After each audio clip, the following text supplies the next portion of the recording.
Razstava je obogatilo gradivo iz časovne kapsule, ki so jo v začetku leta po naključju odkrili med prenovo stavbe.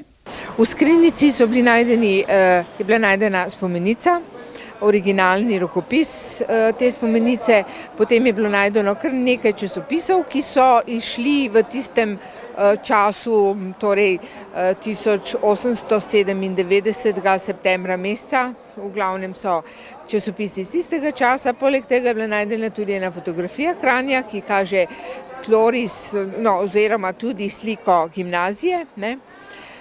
In pa najdene so bile še take drobnarije, kot je nekaj kovancov, eni gumbki. Danes sem se spominjal, kako je bilo takrat, ko sem nastopil, kajti eno leto kasneje smo praznovali 100-letnico stavbe.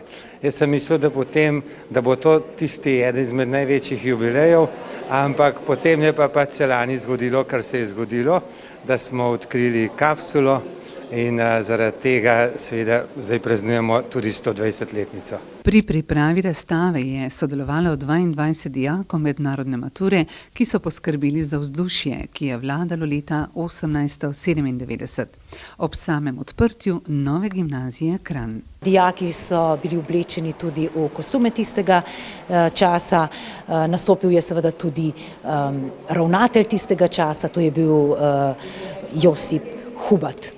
Sama stavba gimnazije Kranj se skozi leta ni bistveno spremenila. Stavba se večinoma res ni spreminjala, vsaj stari del ne, razen da so bile včasih seveda na začetku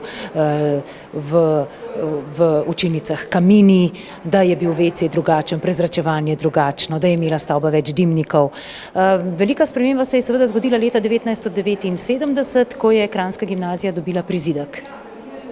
V mesto, kjer je bilo včasih notranje dvorišče, da je gimnazija Kranj dolgo časa imela drugačno fasado, recimo sivo, zdaj ima spet rumeno, že kar nekaj časa, kakršna je bila tudi originalno. Razstava bo v avli gimnazije Kranj na ogled le nekaj tednov, nato pa se seli na še neznano lokacijo.